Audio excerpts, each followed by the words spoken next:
La historia de la filosofía ha estado marcada por grandes pensadores que desafiaron los límites del conocimiento y la tradición. Entre ellos, destaca uno de los más originales y profundos, Baruch Spinoza. Su apellido, a veces escrito Spinoza o Espinosa, refleja sus orígenes sefardíes. Aunque nacido en Holanda, su familia provenía de los judíos expulsados de la península ibérica a finales del siglo XV. Tras la Orden de los Reyes Católicos de 1492, muchos judíos buscaron refugio en Portugal, pero en 1497, el rey Manuel I decretó su conversión forzosa o expulsión, lo que obligó a muchas familias a buscar nuevos destinos. Fue así como los antepasados de Spinoza llegaron a los Países Bajos, un territorio que, en comparación con otros lugares de Europa, ofrecía una mayor tolerancia religiosa. En ese contexto, nació Baruch Spinoza, en 1632, en la próspera comunidad sefardí de Ámsterdam. Su juventud coincidió con la presencia en la ciudad de otro gran pensador, René Descartes, quien había elegido Ámsterdam como refugio intelectual hasta su partida a Estocolmo en 1649. Aunque es improbable que ambos se conocieran personalmente, el pensamiento cartesiano tuvo una enorme influencia en Spinoza.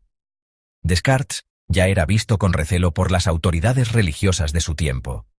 Sus ideas, basadas en el racionalismo, desafiaban concepciones establecidas y abrían la puerta a un pensamiento más crítico y autónomo.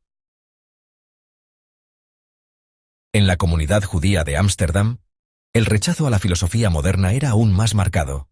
Sus líderes temían que el racionalismo erosionara la fe en la Torá y el Talmud, poniendo en peligro la cohesión de una comunidad que, a lo largo de la historia, había enfrentado numerosas persecuciones. Sin embargo, este ambiente hostil no impidió que Spinoza profundizara en el estudio del pensamiento filosófico. Su independencia intelectual lo llevó a desafiar los dogmas establecidos, lo que finalmente le costó la expulsión de la comunidad judía a la edad de 23 años. En un proceso particularmente severo, fue sometido a un juicio que culminó con su excomunión en 1656. Los motivos de esta drástica decisión fueron tres, los cuales marcarían el destino de Spinoza y lo convertirían en una de las figuras más revolucionarias del pensamiento filosófico moderno. La expulsión de Baruch Spinoza de la comunidad judía de Ámsterdam en 1656 no fue un simple distanciamiento religioso, sino un exilio social completo. La condena se basó en tres motivos principales que marcarían el carácter revolucionario de su pensamiento. En primer lugar, Spinoza cuestionó la autoridad religiosa, y en particular, la naturaleza sagrada de los textos fundamentales del judaísmo, la Torá y el Talmud. Su rechazo a la idea de que estos escritos fueran directamente inspirados por Dios fue considerado una herejía inaceptable. Además, su actitud crítica hacia los líderes religiosos de Ámsterdam lo convirtió en una amenaza para la estabilidad de la comunidad sefardí, que ya enfrentaba dificultades en un entorno donde la identidad y la cohesión eran fundamentales. En segundo lugar, desafió abiertamente las prohibiciones impuestas por estos mismos líderes, dedicándose al estudio de la filosofía, a pesar de que esta disciplina era vista con desconfianza por los sectores más ortodoxos. También se le reprochó su falta de asistencia regular a la sinagoga, lo que reforzó la percepción de que se alejaba peligrosamente de la tradición. Pero fue el tercer motivo el que resultó más radical desde el punto de vista filosófico. Spinoza cuestionó la idea de Dios como un ser personal. Su concepción del divino no encajaba con la tradición teísta, pues argumentaba que Dios no era un ente separado del mundo, sino más bien una fuerza natural e impersonal. Aunque en el momento de su excomunión su sistema filosófico aún no estaba plenamente desarrollado, sus ideas ya apuntaban en esa dirección. Para las religiones monoteístas, tanto judías como cristianas, la simple sugerencia de que Dios no era un ser consciente y trascendente resultaba inadmisible. La expulsión de Spinoza tuvo consecuencias devastadoras en su vida personal. Se convirtió en un paria social, rechazado no solo por la comunidad judía, sino también por los cristianos, que tampoco veían con buenos ojos su pensamiento. En otros países europeos, sus ideas le habrían costado la vida, probablemente en la hoguera. Afortunadamente para él, Holanda ofrecía un cierto margen de libertad intelectual que le permitió sobrevivir, aunque en condiciones difíciles. Su vida, a partir de entonces, fue la de un hombre solitario y dedicado por completo a la filosofía. Hay rumores sobre una posible relación con la hija de un colega pulidor de lentes, e incluso se decía que tuvo un hijo con ella, pero no existen pruebas que confirmen estas especulaciones. Lo que sí es cierto es que se sustentó económicamente gracias a su oficio de pulidor de lentes para microscopios y telescopios, lo que le permitió mantenerse independiente de cualquier institución académica o religiosa. Spinoza murió muy joven, a los 44 años, y fue enterrado en una tumba sin marcar, aparentemente en la ciudad de La Haya. Durante su vida, logró un gran prestigio entre los círculos intelectuales de Europa, pero su verdadero reconocimiento solo llegó tras su muerte.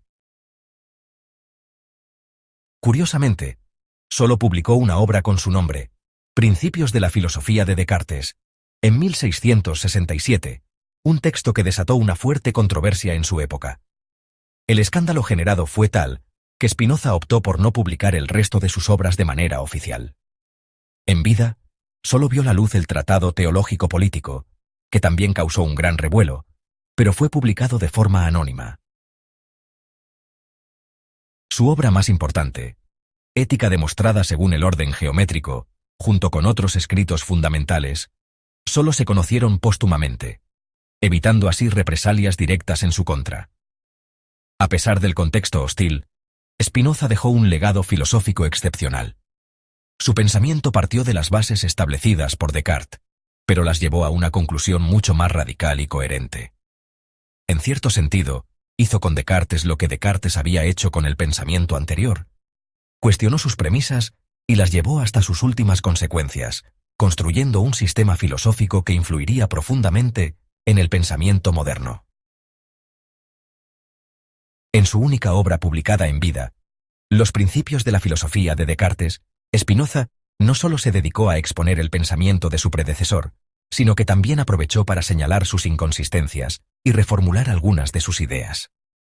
Esto, por supuesto, generó un gran revuelo en el mundo intelectual. Aunque existen muchas similitudes entre Descartes y Spinoza, el punto clave de su diferencia radica en la noción de sustancia. Descartes definía la sustancia como aquello que existe por sí mismo, sin depender de otra cosa. Desde este principio, postulaba tres tipos de sustancias: la sustancia infinita, que es Dios; la sustancia pensante, que es el alma; la sustancia extensa, que es el mundo físico. Sin embargo, Spinoza encontró una contradicción en este planteamiento. Si solo puede llamarse sustancia a aquello que existe por sí mismo, entonces, ni las almas ni los cuerpos pueden ser sustancias, ya que dependen de Dios para existir. En otras palabras, solo Dios es verdaderamente sustancia. Esto llevó a Spinoza a una conclusión radical. Si solo hay una sustancia, entonces todo lo que existe es, en realidad, Dios. Esta idea, conocida como panteísmo, desafió completamente la tradición cristiana y judía, que siempre habían concebido a Dios como un ser trascendente y separado del mundo. Spinoza, en cambio, argumentaba que Dios es la totalidad del ser, lo que escandalizó profundamente a sus contemporáneos. Spinoza no solo se atrevió a contradecir 17 siglos de pensamiento cristiano, sino también 34 siglos de tradición judía. Ahora se entiende mejor por qué su obra generó tanto rechazo y por qué decidió no publicar nada más en vida.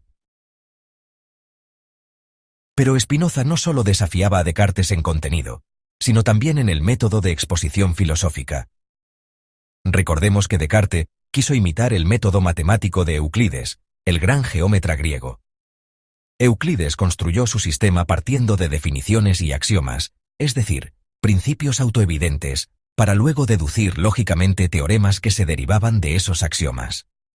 Descartes intentó aplicar este enfoque al pensamiento filosófico, formulando como axioma su famoso pienso, luego existo. Sin embargo, Spinoza fue más lejos.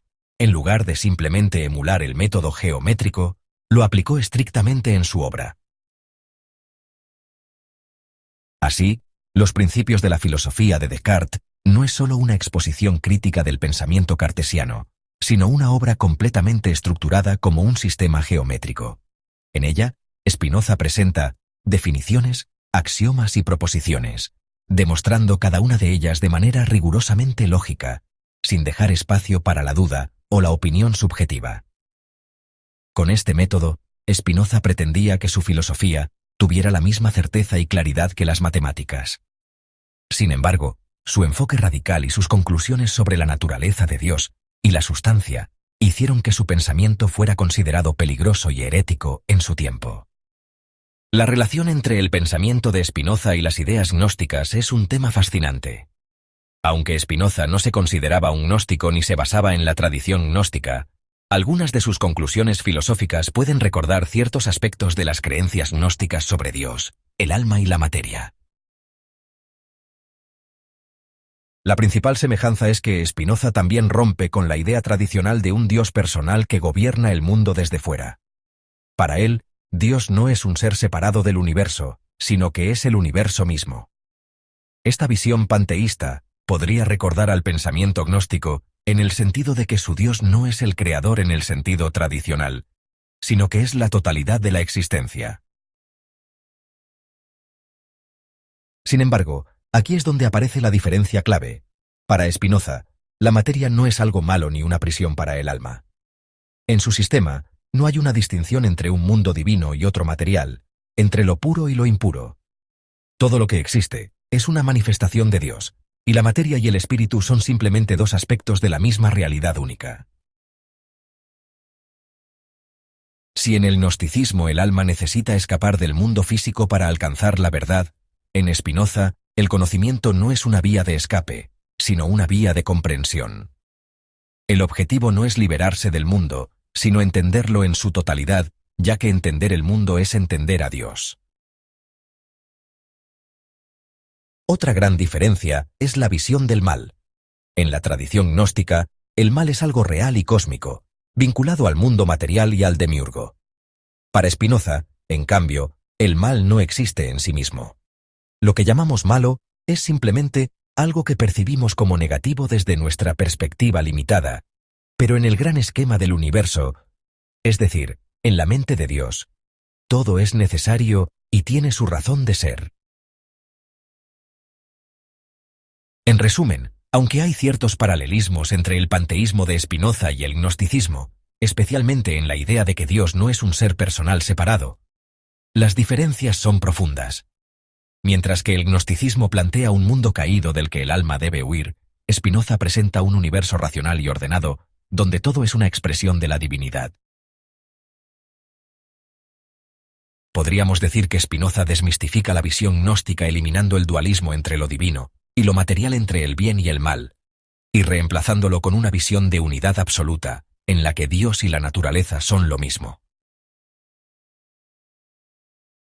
Baruch Spinoza construyó su filosofía con una precisión matemática inspirándose en el modelo axiomático de Euclides. Su método consistía en partir de definiciones claras, establecer principios fundamentales, axiomas, y desarrollar a partir de ellos un sistema lógico de proposiciones demostradas rigurosamente. Uno de los conceptos clave en su obra es el de sustancia, que define como aquello que existe por sí mismo y se concibe por sí mismo. A partir de este punto, establece que todo lo que existe lo hace en Dios y depende de Él. Desde ahí, su sistema se despliega como un edificio geométrico, cada proposición se deduce lógicamente de la anterior. Por ejemplo, una de sus primeras afirmaciones sostiene que la sustancia es anterior a sus atributos, es decir, a sus propiedades esenciales. Spinoza partió de las ideas de Descartes, tanto en metodología como en contenido, pero las llevó hasta sus últimas consecuencias, a lugares a los que Descartes nunca habría querido llegar. Se puede decir que tomó sus fundamentos y los llevó al extremo con una coherencia implacable. Su primera gran obra fue un experimento de este método, pero su verdadera culminación llegó con la ética demostrada según el orden geométrico. Escrita en latín, esta obra se estructura en 5 partes, cada una con sus definiciones, axiomas y proposiciones demostradas. En ella no se limita a la metafísica, también aborda cuestiones éticas, analiza las pasiones humanas y, finalmente, expone ideas sobre política. Su rigor lógico y profundidad la convierten en una de las cumbres intelectuales de la historia. Uno de los aspectos más revolucionarios de su pensamiento es su concepción de Dios. Spinoza formuló su idea central en una famosa expresión en latín: Deus sive natura sive, substantia unum et idem est, que significa Dios, la naturaleza y la sustancia son una y la misma cosa. Con esto, afirmaba que Dios no es un ser separado del mundo ni un ente trascendente, sino el conjunto mismo de todo lo que existe. Su planteamiento es un monismo ontológico. Solo hay una sustancia, que se expresa de diversas maneras. Spinoza creía que a lo largo de la historia se han usado distintos términos, Dios, naturaleza, sustancia, porque cada uno refleja una perspectiva distinta sobre la misma realidad. Su sistema filosófico, por tanto, no pretende crear nuevas categorías, sino mostrar que bajo diferentes nombres, lo que se ha descrito siempre ha sido una única realidad infinita. Spinoza rompe con la visión tradicional del pensamiento religioso y filosófico al proponer que Dios, la naturaleza y la sustancia son, en esencia, una y la misma realidad. A lo largo de la historia, disciplinas como la metafísica, la teología y la ciencia han estudiado estos conceptos por separado, sin advertir que en realidad eran distintas formas de referirse a la totalidad de lo existente. Desde esta perspectiva, la idea de un Dios trascendente, creador del mundo pero separado de él, es descartada. Spinoza no concibe un Dios personal que interviene en la historia o escucha plegarias, sino una realidad absoluta, inmanente, en la que todo lo que existe es simplemente una expresión de su ser. Esta concepción lo sitúa en el terreno del panteísmo, panteos, todo es Dios, una idea que se opone frontalmente a la tradición monoteísta del judaísmo, el cristianismo y el islam. En este sentido, aunque no niega la existencia de Dios, su noción es tan diferente de la de las religiones tradicionales que muchos de sus contemporáneos lo consideraron ateo. Este pensamiento resuena con ciertas corrientes filosóficas y espirituales previas. La idea de que todo lo existente es una única sustancia con diferentes manifestaciones recuerda, por ejemplo, a ciertas vertientes del pensamiento estoico, donde la naturaleza es un principio divino racional, o incluso a nociones de algunas corrientes orientales, como el concepto hindú de Brahman. Sin embargo, también se distancia de la dualidad gnóstica que separa la materia y el espíritu en entidades opuestas. Para los gnósticos, el mundo material es el dominio del demiurgo, un ser inferior y defectuoso que ha aprisionado la chispa divina en la carne. Spinoza, en cambio, no establece una jerarquía entre lo material y lo espiritual. Ambas dimensiones son atributos de la única sustancia infinita. No hay una caída desde un mundo puro y perfecto a otro degradado, sino que todo forma parte de la misma realidad, con múltiples dimensiones que nuestra mente finita solo puede captar parcialmente. En este punto, Spinoza retoma la distinción cartesiana entre alma y cuerpo, pero le da un giro fundamental. Descartes había concebido el alma como una sustancia inmaterial y el cuerpo como una sustancia extensa, separadas pero interactuando entre sí. Spinoza, en cambio, rechaza esta división. Ni el alma ni el cuerpo son sustancias, ya que no existen por sí mismas, sino que son expresiones de la única sustancia infinita. Desde esta óptica, el pensamiento y la materia no son entidades separadas, sino dos formas de manifestación de la misma realidad. En su sistema metafísico, Spinoza sostiene que esta sustancia infinita tiene infinitos atributos, aunque los humanos solo podemos comprender dos de ellos: la extensión, lo físico, lo material, y el pensamiento, lo mental, lo espiritual. Esto no significa que no existan otras dimensiones, sino que nuestra limitada perspectiva nos impide percibirlas. Su visión del mundo, por tanto, es radicalmente distinta tanto del materialismo, que reduce todo a lo físico, como del espiritualismo, que niega la realidad de la materia. Desde este punto de vista, todo lo que existe es una expresión de esta única realidad infinita. No hay una dicotomía entre materia y espíritu, ni una lucha entre fuerzas opuestas. La mente y el cuerpo, la naturaleza y la divinidad, lo físico y lo metafísico, son simplemente diferentes formas de manifestación de una misma unidad. Esta idea, profundamente revolucionaria, sigue siendo un desafío para muchas formas de pensamiento filosófico y religioso, incluso en la actualidad. Spinoza, con su monismo ontológico, logra desmontar uno de los problemas más persistentes de la metafísica cartesiana, la conexión entre mente y materia.